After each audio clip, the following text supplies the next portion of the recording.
Good afternoon, everyone. Welcome to the next session of Unpacking Bedside Bioethics on Standards for Surrogate Decision-Making. We're very excited to have you today, as well as our speaker, who I will introduce in a little bit. I want to remind you all before we begin that the University of Minnesota Center for Bioethics offers an ethics consultation service for M Health Fairview hospitals. This is an inpatient ethics consultation service.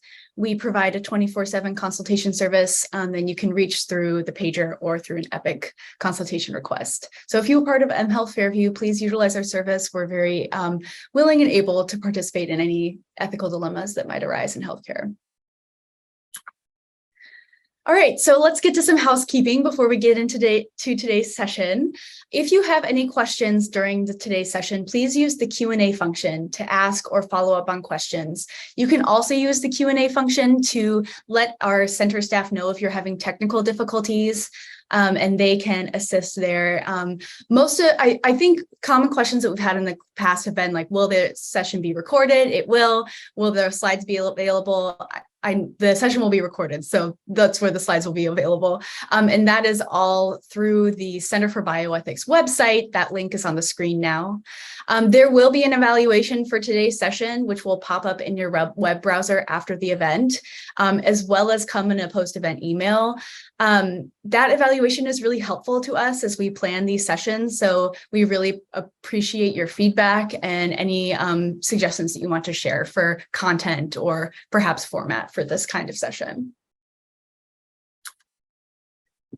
If you're seeking credit for this session, we have two options. First, we offer certificates of attendance for CEUs. That's available in the presentation details document, which is now in the chat. And that can take about 5 days, so takes a little while, but you do have to attend about 75% of the talk to receive credit. If you are seeking interprofessional education credit and are a University of Minnesota student, degree-seeking student, you're welcome to join us for an IPE discussion after the session. It's a 15-minute discussion that's accessible through a separate Zoom link, which is in that presentation details document. You will also, in order to get IPE credit, need to complete the reflection form, which is in the presentation details document. And we'll remind you for IPE credit seekers of that session at the end of this presentation. So now I'd like to introduce our speaker, my colleague, Dr. Jennifer Needle. Dr. Needle is an associate professor of pediatrics and bioethics here at the University of Minnesota. She has expertise in many issues, specifically pediatrics, transplants. She's a fantastic colleague to work with, so I'm so excited to have her to speak with us today on this important issue of surrogate decision-making. Dr. Needle is also a co-chair of our ethics committee here at UMMC, and she is the co-lead for the ethics consultation service. So Dr. Needle, I am going to hand it over to you for today's session. We're really excited to present this talk to you today for one reason, specifically in that this is really a very common reason for our consults. And hopefully we can provide you with some information that will help you either resolve some of these questions that we get consulted on without requiring an ethics consult, but if not, knowing what questions to ask and when to identify the need for an ethics consult. The other reason I think this talk is pretty important is that surrogate issues in healthcare create a lot of moral distress for staff. Moral distress over whether or not we are caring the best for our patients. In addition, we have seen what I would think is an increase in kind of surrogate dissatisfaction, frustration, and difficulty in helping make medical decisions. And it is certainly a source of a lot of issues of concern for people in the healthcare arena. So we wanted to talk about some of the questions that we get and kind of illustrate some of the common types of consults. All of the cases we're going to be describing are very similar to actual consults that we've received as a consult service. So what I want to do today is build a bit on the prior Unpacking Bedside Bioethics, particularly about patients that lack capacity, and about understanding when surrogates are appropriate, inappropriate, and how we make determinations about how we serve our patients the best. So we'll review some of the discussion in prior Unpacking Bedside Bioethics as far as hierarchy of decision-making, and then talk about what are the basic standards that a surrogate needs to fulfill to really be a functional, adequate surrogate decision maker. And then I think the most important thing we'll talk through is some of the real narrow nuances that we see in consults that really give healthcare providers some pause in how they respond to surrogates. And then we'll talk a bit about when it would be appropriate to replace someone who is serving as a surrogate. So I think at the beginning of this, it's really important that we utilize common vocabulary. If you have not previously seen Dr. Connerman Cease's talk on decision-making capacity, I highly recommend it. It is at the Center for Bioethics website. But what we want to talk about is the relationship between autonomy and decision-making capacity, and when we would deem patients capable of having decision-making capacity and thus able to make their own healthcare decisions, not reliant on a surrogate. We'll talk a bit about substituted judgment, which really is how most of our surrogates act in their role. We'll go over best interest, and then we'll really talk about what makes someone a surrogate versus a default surrogate, to really help illustrate how we interact effectively with surrogates as a healthcare team. So when we talk about the way healthcare decisions get made, we do consider it in a bit of a hierarchy. So first and foremost would be autonomy, meaning the patient expresses their own choice for whether or not they would want that procedure done or to continue treatment. This can exist in many ways. So the patient can possess an advance directive that documents prescriptive things about medical interventions that they do or don't want. It can be a verbal decision expressed by the patient at the time that they're being asked. And we'll talk next about decision-making capacity and how we determine whether a patient truly possesses autonomy to make medical decisions.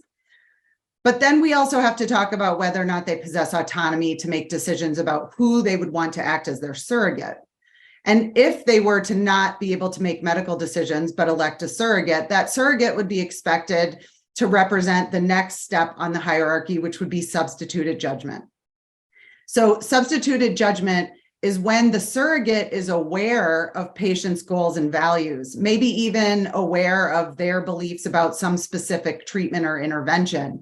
And the surrogate's job is to utilize substituted judgment and ask, how would the patient themselves have made this decision?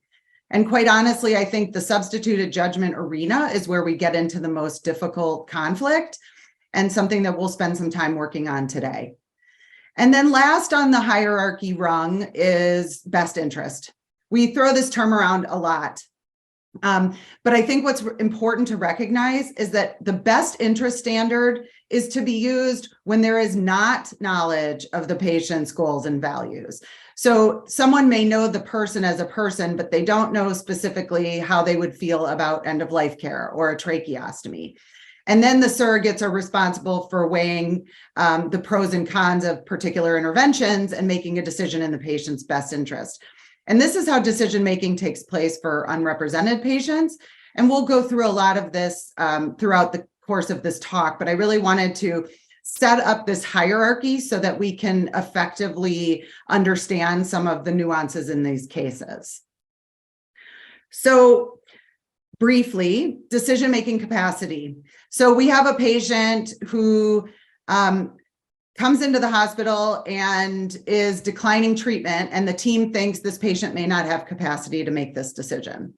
And so one thing to highlight here is that decision-making capacity is a clinical assessment. There's no gold standard test, but there are criteria that we use to determine whether or not someone has decision-making capacity for a particular decision. And I want to highlight that in that one can have decision-making capacity for some decisions, but not all.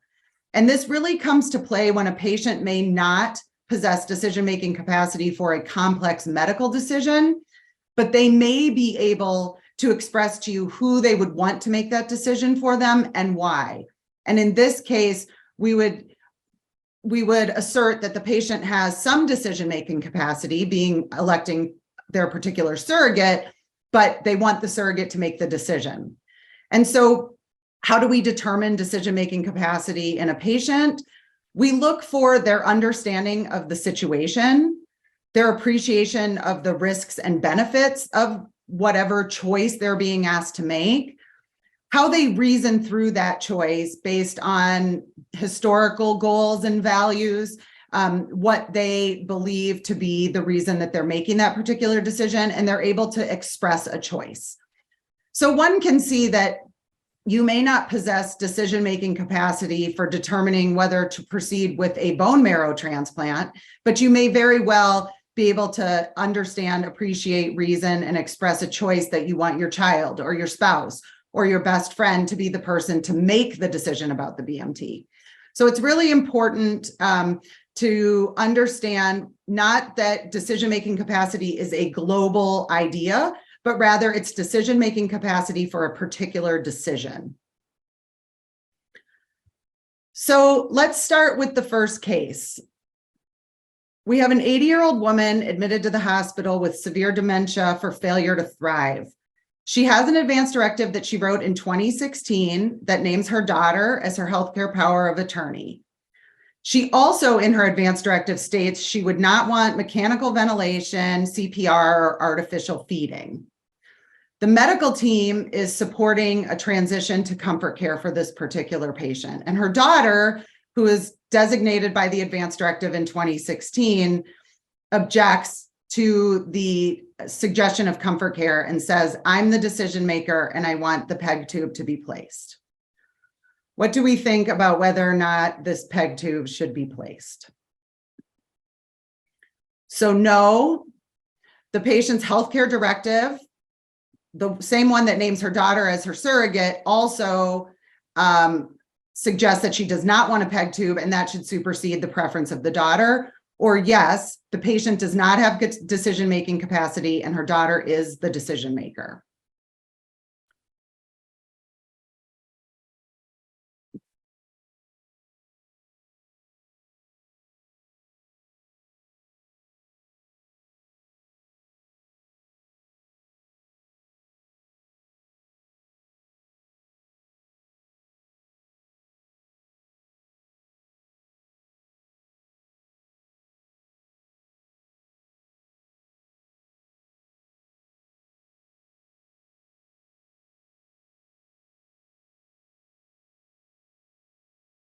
All right, the poll will be closing soon, so please put in your final answers.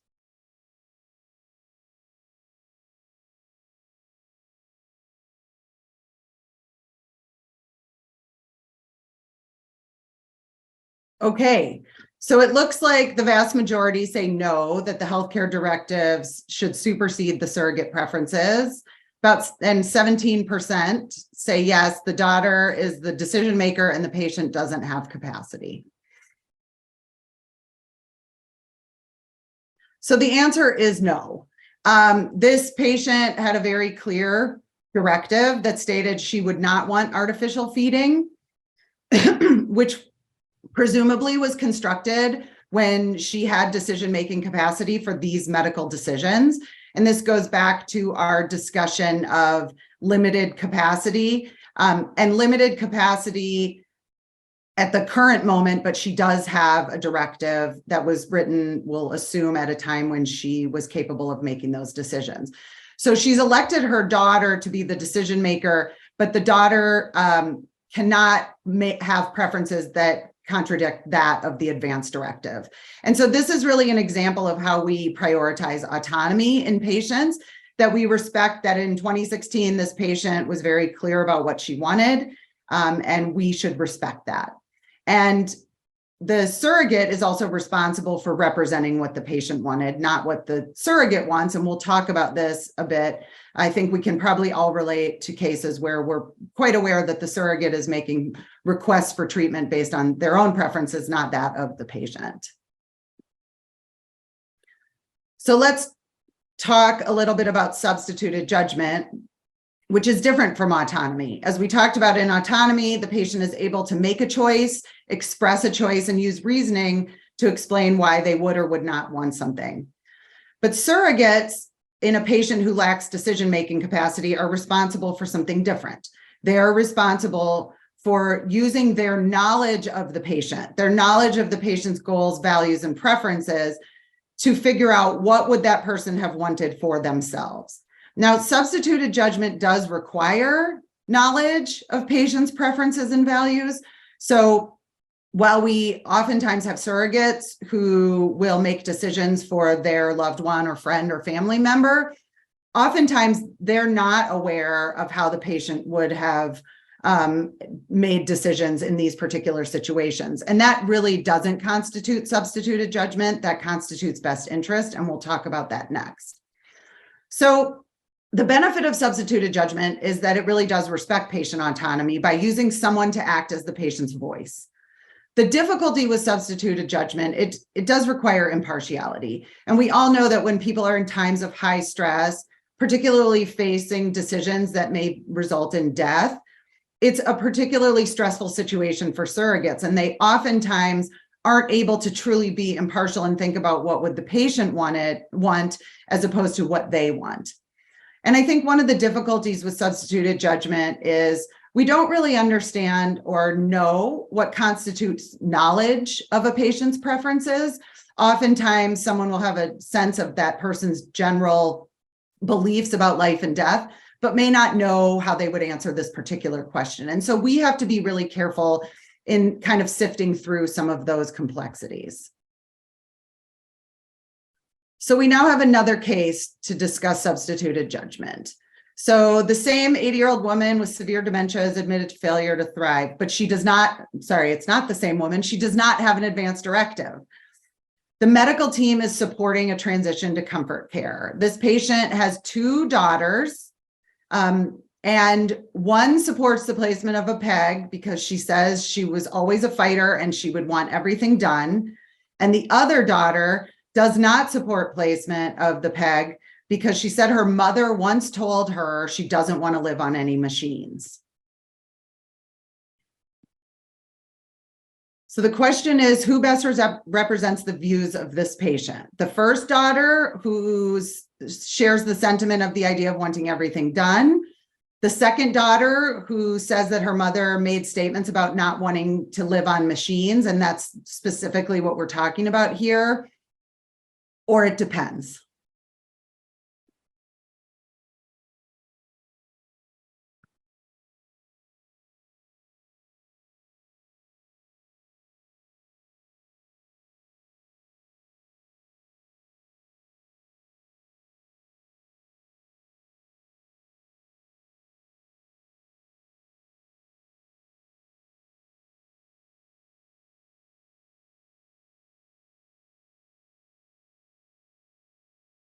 All right, the poll is closing soon, so please put in your final answers.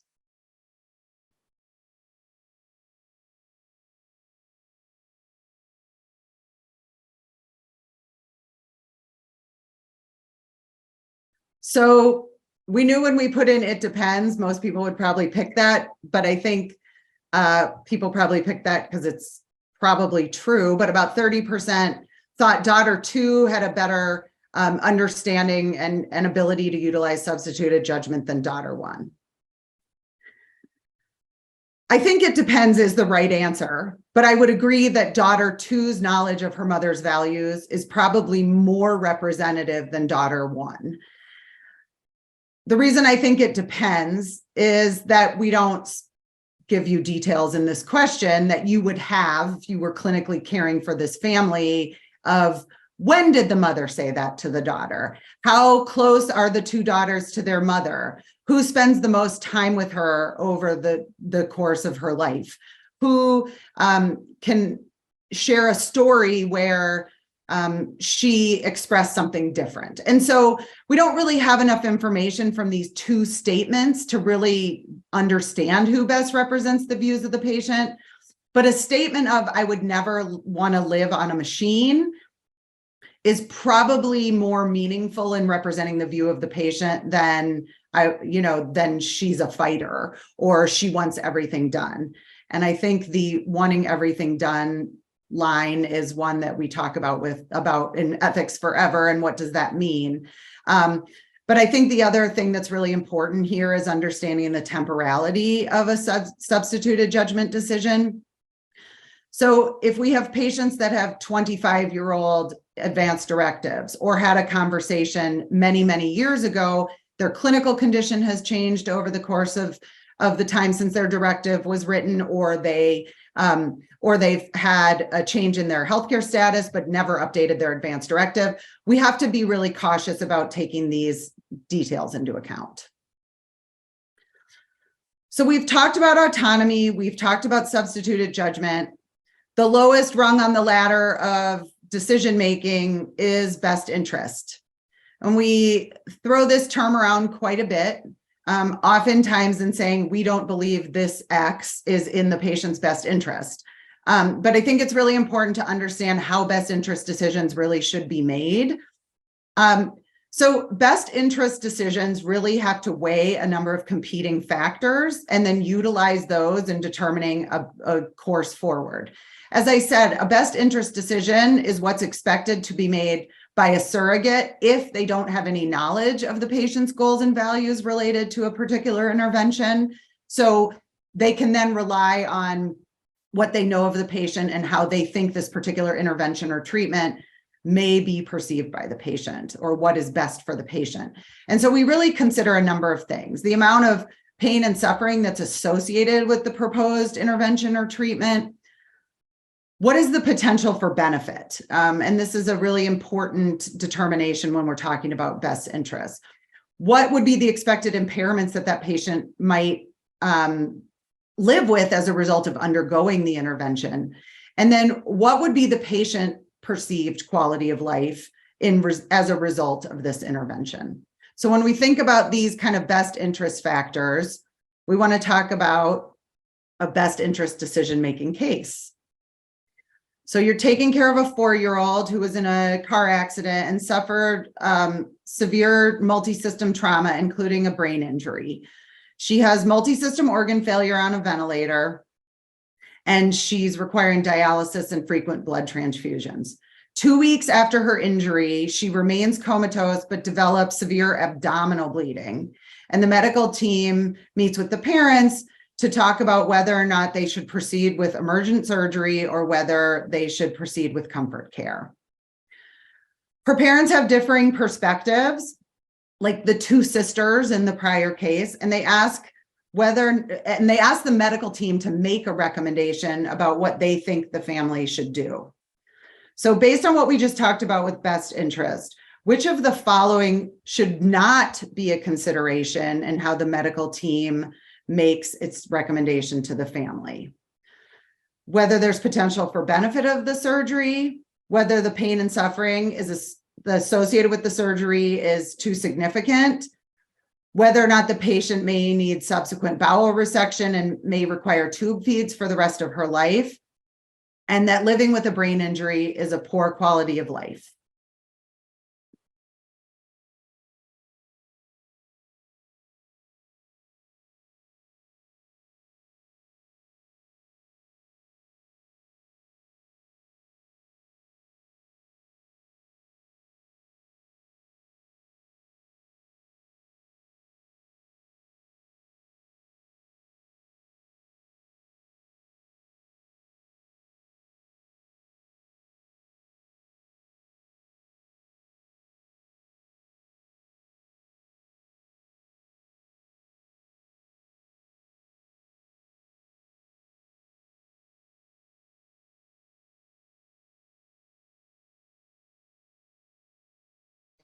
All right, the poll is closing soon. Please get your responses in.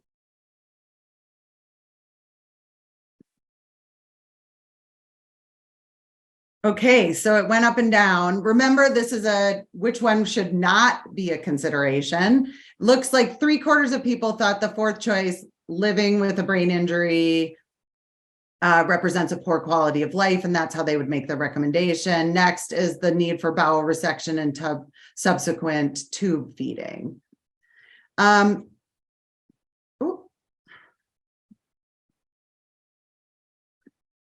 Oh, sorry. So the answer that we believe should not be a consideration, and we'll talk about why, because I know this is probably a challenging issue for a lot of providers, but living with a brain injury is a poor quality of life, is a subjective assessment from the medical team. And while quality of life is a consideration for how we make best interest decisions, it should really be a objective decision, and it should be really resting in the hands of the family and the patient. So I really want to highlight that what we seek is some sense of neutrality about what we think of quality of life when we make recommendations to families or patients. Now, this is not to say that something that would result in what is universally conceived as a poor quality of life is something that we should recommend against. But in this particular patient, it's certainly reasonable to consider whether or not to do surgery based on whether or not the patient would have pain and suffering, whether or not the surgery would be successful, and what the long-term consequences of the intervention would be. But with regard to the concept of how it would, what kind of quality of life it would give the patient, this probably shouldn't be the most significant factor in how we make recommendations to families. So now we'll move on to how we pick surrogates, what we expect from surrogates, and what surrogates really are responsible for in the grand scheme of helping make decisions for their loved ones. So there are pretty basic standard acceptable roles for surrogates. And one, these list that they need to know the patient's values.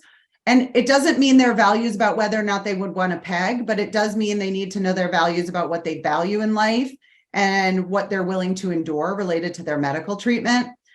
Most importantly, they need to place the patient's values above their own. So anytime surrogates say, I want this, we always have to have a little bit of a red flag go up.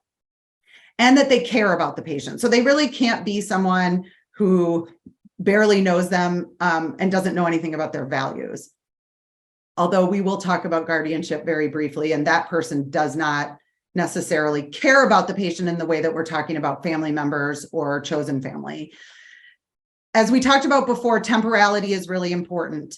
They have known them over time. So if the patient's goals and values have changed with changes in life circumstances or health situation, the surrogate should be responsible for knowing them. They have the capacity to receive information and make decisions, and capacity, of course, in quotes, because we don't do formal decision-making capacity evaluations of surrogates, but it does require that the surrogate understand the information, that they can reason about what the choice is, that they can express a choice. And sometimes we find that surrogates are named and they do not necessarily have the capacity to understand the decision at hand. And we'll talk about what that means for the healthcare team shortly. And then the last one is pretty important, that they're able and willing to participate, in the sense that we often have people named as surrogates and no one can reach them, or they don't show up to participate in a conference, or they're not available and accessible to participate in decision-making. And that's another reason that we often talk about identifying an additional surrogate. So how are surrogates identified? Well, ideally, they're identified by the particular patient. So either through a healthcare directive or some verbal expression of why that patient wants that person to serve as a surrogate. And when those two things don't exist, then it may be that the healthcare team reaches out to find someone closest to the patient. And the care coordinators and social workers are working tirelessly on a regular basis to reach out to people that may have some association and may be able to act as a surrogate for patients who have not identified someone. So how do we determine who's the best surrogate if someone has not been named, or if someone has been named, whether or not they're the person that we would necessarily consider to be the appropriate person? So if you look at this map, this represents all the different surrogate laws around the country with regard to how surrogates are identified. And I'll highlight Minnesota and Wisconsin because they're similar in that there is not a particular hierarchy for surrogates for patients who have not identified a surrogate, meaning some states have spouse, adult children, brothers and sisters, parents. Minnesota and Wisconsin do not have that hierarchy other than under some particular circumstances, which don't necessarily relate to the decisions we're talking about here. And so oftentimes we will get calls from people that say the patient identified his neighbor as a surrogate, but his son is here and his son wants to be the surrogate and he's the next of kin, so he would be more appropriate. Now, whether or not he would be more appropriate is a different question than by law, whether or not he should be identified as the surrogate. So I think it's really important to understand the laws in the state that you practice with regard to whether or not there is a hierarchy for next of kin. So we have a 57-year-old man with congestive heart failure who's admitted to the hospital after cardiac arrest.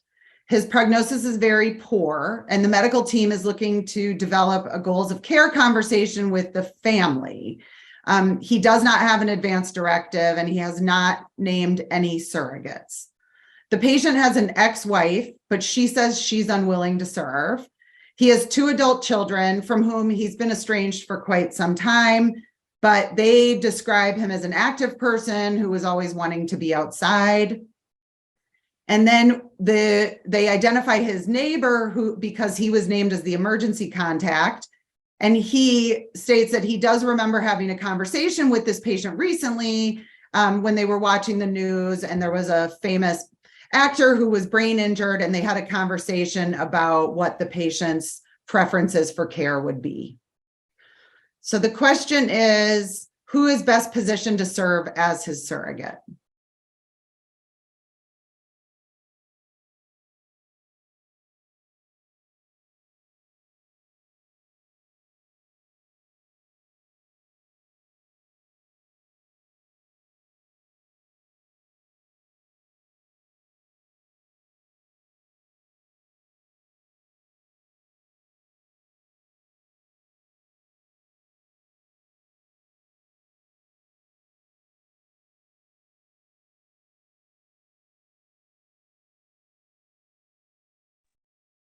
All right, the poll is closing soon, so get in your final responses.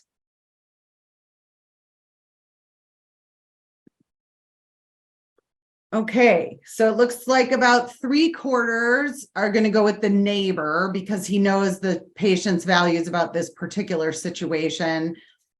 And about 20% think his children because they've known him the longest, or they know him as a person and they are identified as his next of kin. So for this particular case, we will suggest that the person best positioned to serve as his surrogate with regard to goals of care would be his neighbor. This often feels uncomfortable because he has family that are willing to serve, but his children have been estranged from him for some time. And we cannot necessarily understand if they know his values about these kind of decisions, about goals of care decisions in a patient who is critically ill. So when his neighbor says that they had a discussion about this exact topic recently, we position that information very high on our chart of who really can represent the patient's values well. Now, one thing I will say is that there's no rule that there can only be one surrogate. And so if we find that his children are very interested in serving as a surrogate and want to work with the neighbor, that would be perfectly reasonable. The question becomes, if they have conflict, who do we look to? And in this very slim with details case scenario, we would probably go with the neighbor. So Oftentimes we will get consults where patients ask us, where providers say to us, we do not believe that the surrogate is making a good decision for their loved one, and we don't know if we have to follow through with the surrogate's decision.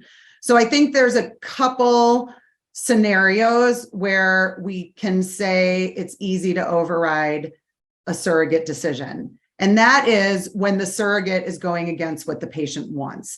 So in the first case where the patient had an advance directive that said she did not want a PEG tube, no matter how much the daughter insists, that daughter is going against what the patient wanted. So it's pretty easy for the team to say that we have to support what the patient expressed she wanted, and we are not going to place a PEG tube. So what happens when the surrogate is not considering the patient's best interest, or the team believes the surrogate isn't making a decision that really utilizes those characteristics that we talked about: pain and suffering, potential for benefit, long-term consequences? Well, that really depends, because as we all know, best interest is quite subjective. So it may be that while we don't consider it in the patient's best interest, that the surrogate is acting with appropriate substituted judgment for what the patient would want, and that they're making that choice. A common case similar to this would be in families whose patients are imminently dying, and the families insist on the patient being a full code. And we won't get into the complexity of that difficult situation now, but whether or not we can override the surrogate's decision depends. And it's quite, when we get to this question of whether or not we can override requests for non-beneficial and inappropriate treatment, that's a much more complex surrogate interaction, and we have processes and procedures for moving that forward. So one thing I want to raise here, and I think we're all probably aware, but deserves mention, especially in kind of the state of our society right now, is that when we engage in surrogate decision-making and there seems to be conflict, oftentimes we look at it as the person is acting as an inadequate surrogate. But we have to think about what that surrogate is bringing to the table when they're being asked to make a critical decision for their patient, for their loved one at the end of life, especially in cases where we have siblings who may have really strained relationships, or we have people who have strained relationships with the person that they're having to act as a surrogate for, a spouse who's in the process of a divorce, or difficult family dynamics that make these decisions difficult. And we've had many consults where family members would say, I want to do X, but my entire family wants to do Y, and I'm really conflicted about abandoning my family. And so I think we need to be sensitive to the fact that we are meeting people in a time of crisis for them, and any pre-existing trauma gets brought to the table when we talk about decision-making.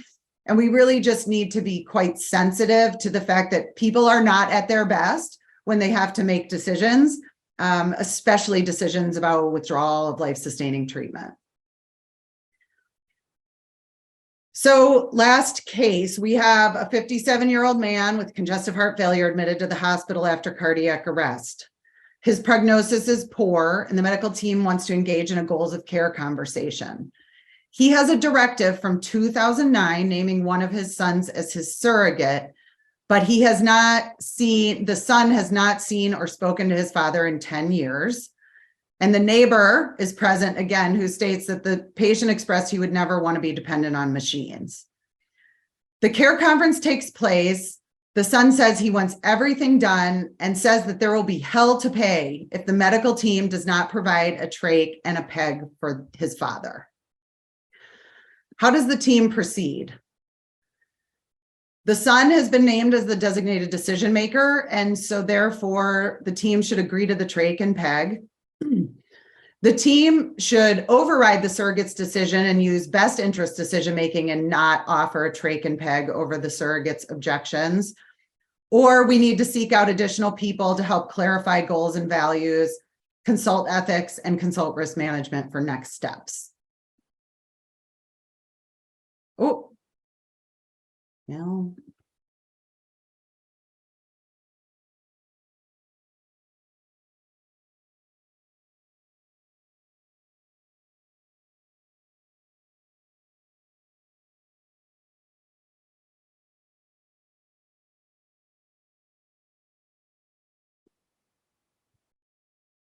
Well, this one was an easy one. So, most people thought we should seek out additional people and clarify what his actual values are, because it may very well be that the son is speaking for the father's goals and values, but it's complicated because he hasn't seen him in 10 years. It's also complicated because the son gets angry at a care conference. He is not handling grief and stress well, and his behavior may be enough to alarm a team and probably would lead to an ethics consult. I think one thing that's really important to understand when we work with surrogates and really high stakes decision making is that it's really important for us to explain to surrogates their role and to explain what substituted judgment means. It does not mean that the surrogate should decide what they want. It means they should represent what the patient wants. So anytime someone comes to a decision-making table with an I statement as a surrogate, you need to pay close attention, and you need to elicit whether or not these are values that the patient represented or whether these are values that the surrogate is speaking from.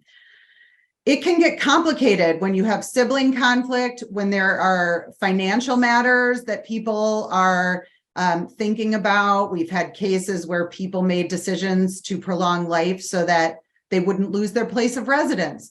There are inheritance issues sometimes that people make decisions about. There's a whole variety of things that don't have to do with what's best for the patient or what the patient would have wanted that come into play when we have surrogates. And then this really highlights when an ethics consult would be really appropriate, because mediating between the team, the son, and any other potential surrogates or people who could help in decision-making is exactly within the purview of what ethics does. And we can help recommend to the team who we think is best positioned to serve as a surrogate. And this is really, quite honestly, the primary reason that surrogates get replaced is when there's conflict and the surrogates are not speaking for the goals of the patient. So I wish that I could talk about this, about how to replace a surrogate, and you could leave this talk with an understanding exactly of what to do. But just like an answer to one of our poll questions was, it depends.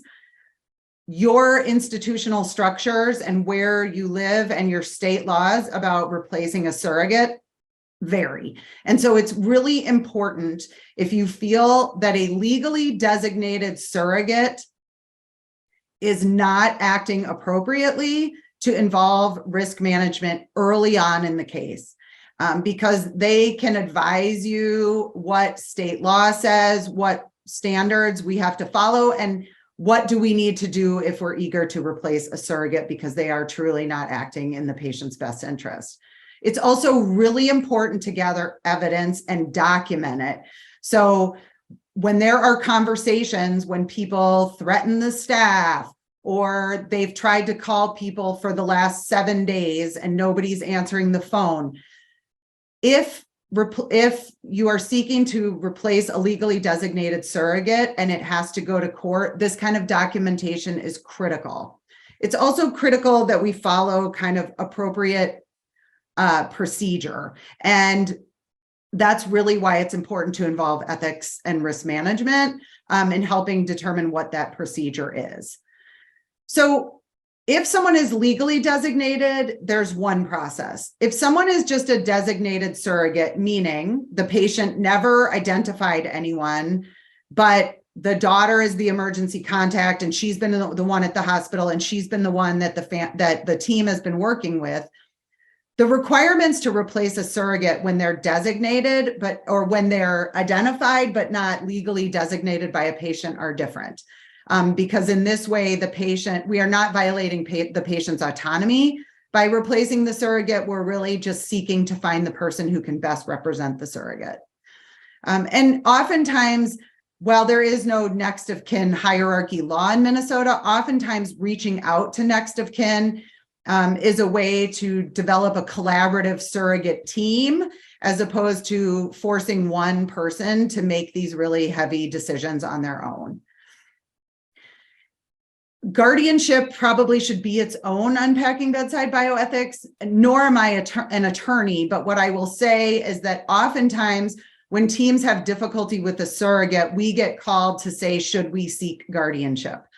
And the entire point of this slide is really to say there's a lot of steps that we would take before we would seek guardianship of a patient to replace an existing surrogate.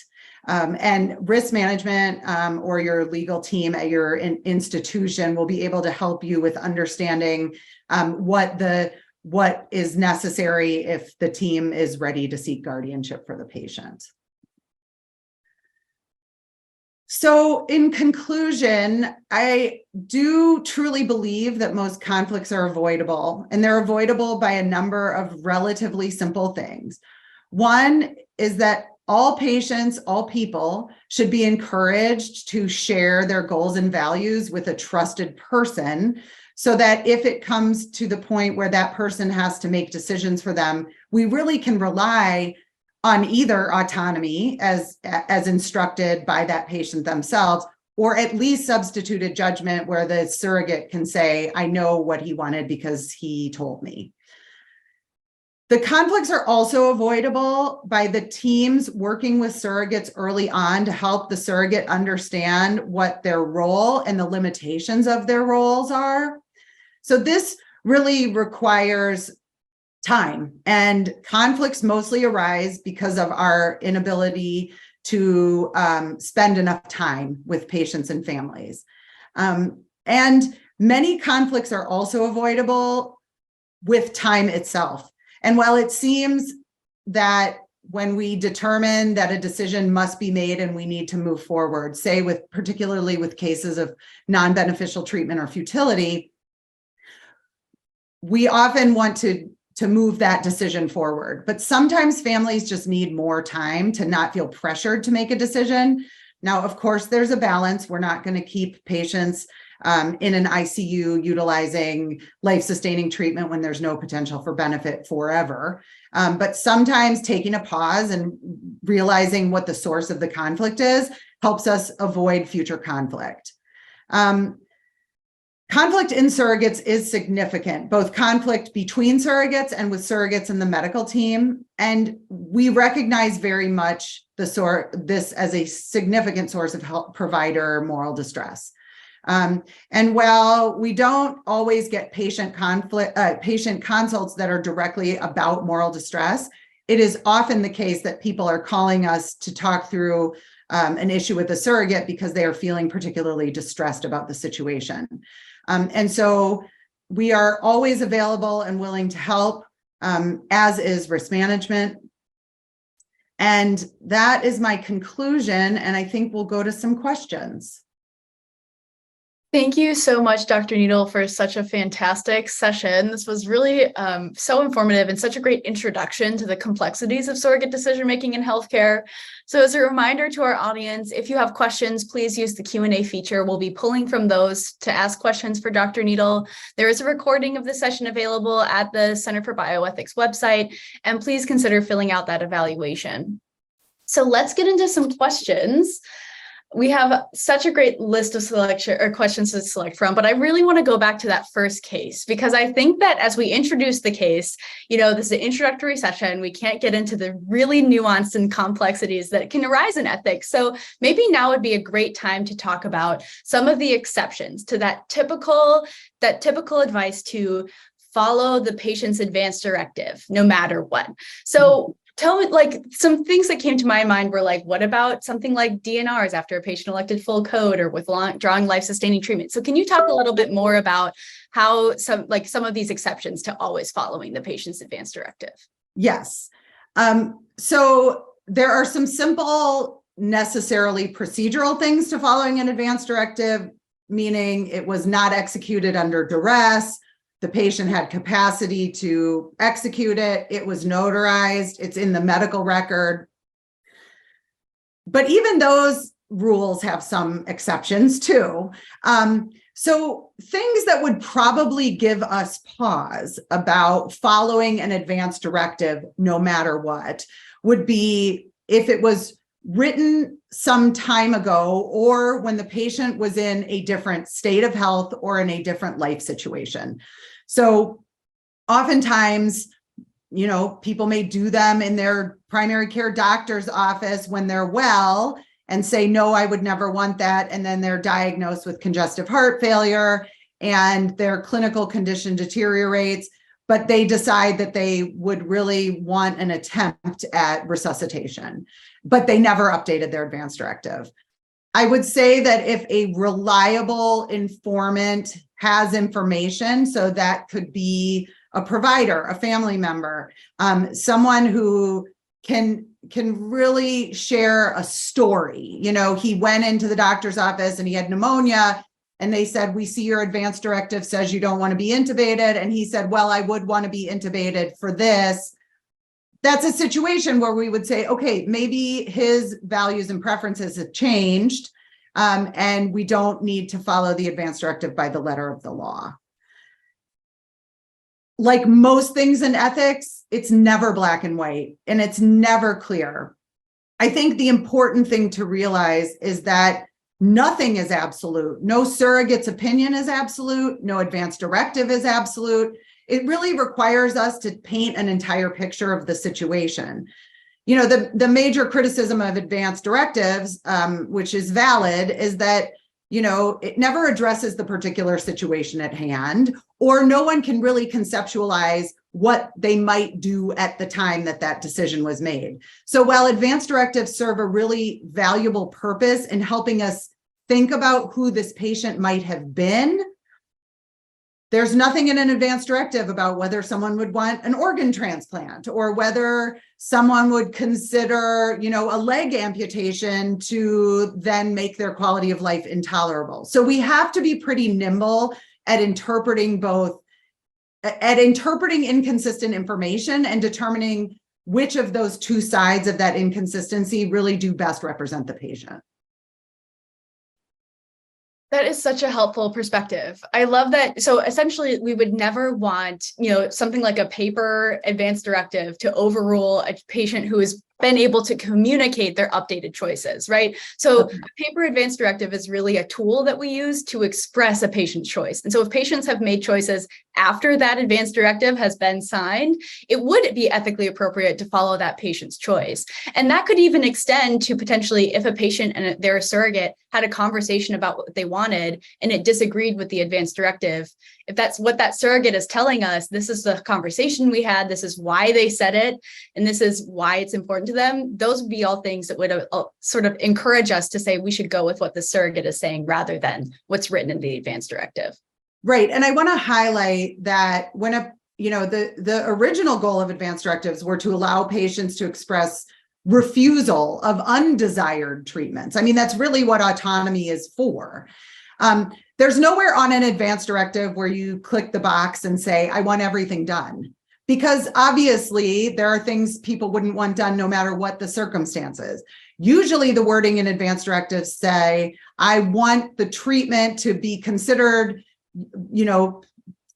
beneficial between my surrogate and the medical team. So it's not that if someone says, I want treatment, that means no matter what, we do everything for them all the time without the context of the clinical situation. And so I think we should see advance directives as a guide, not as a rule. That's so helpful. So I want to get into some of our the later cases that we discussed and discuss those a little bit more. case number 3 was about best interest standard and sort of exploring the best interest standard as a medical team. And you talked a little bit about how providers need to remain neutral in their recommendations for quality of life questions in best interest standard. Can you talk a little bit more about the role that patients and families can play in examining quality of life versus the medical team? Who really gets to be the one to determine that? And how do we communicate about that best in medicine? Great question. Well, first and foremost, when I don't believe that quality of life determinations should be absent from a provider's recommendation. What I think is necessary is that that provider incorporates their perception of what that patient's quality of life would be in the context of what they understand to be important with for the family with regard to quality of life. So I think we can all recount stories of patients that were significantly brain injured that the team may have recommended, discontinuation of life-sustaining treatment because the patient would be neurologically impacted. But the family said it doesn't matter to us whether or not he can do the things he could before. His life still has value, and we want everything done. And I think this is a huge conflict for healthcare providers and probably very challenging to answer this question in a couple minutes. What I want to really talk about, though, is kind of some of our implicit bias as healthcare providers about what quality of life constitutes, and recognizing that our perception of quality of life may be entirely different from a family's quality of life. So before we start making acceptable quality of life judgments for patients and families, we need to understand what their views are about what constitutes quality of life. And this requires incorporation of religious and spiritual beliefs. It often requires eliciting stories of people in that patient's family who may have had profound medical complications, and that informs how they're going to make this current decision.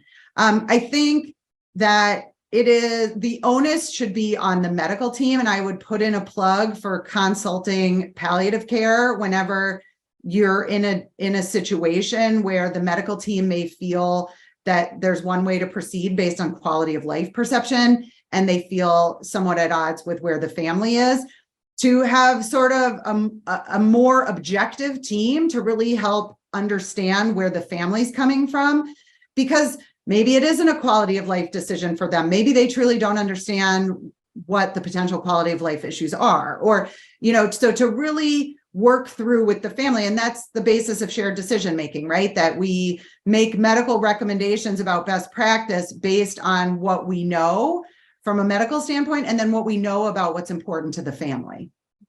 So ultimately, families really get to determine that question about quality of life, right? They get to determine what their values about quality of life are. And as the healthcare team, our job is to provide medical care that can support that to the extent that it's effective. And so, to the extent that our medical care can actually accomplish the goals reasonably of what their values set out to achieve. That's exactly right. And I think, someone I'm sure will say, but what about the family that is unwilling to discontinue life-sustaining treatment and insists on CPR in a patient that there is no chance of survival, right? Like, that's violating the patient's best interest. On that end of the spectrum, I completely agree with the team, because when we're talking about best interest in this case, it's not quality of life, it's pain and suffering. And we are not required to provide, things that worsen patients' pain and suffering. So. Thank you so much, Dr. Needle. We have basically run out of time. There were so many fantastic questions that we didn't get to. Thank you, audience, for such great participation and such great questions. You can find a recording of the session on the Center for Bioethics website. And I just want to say thank you, Dr. Needle, for such a great session. This was fantastic. So we are now transitioning into our IPE discussion. So if you are looking for IPE credit and are an active University of Minnesota student, please join us in the Zoom link in the presentation details document. And thank you all so much for joining us today. Thanks, everyone.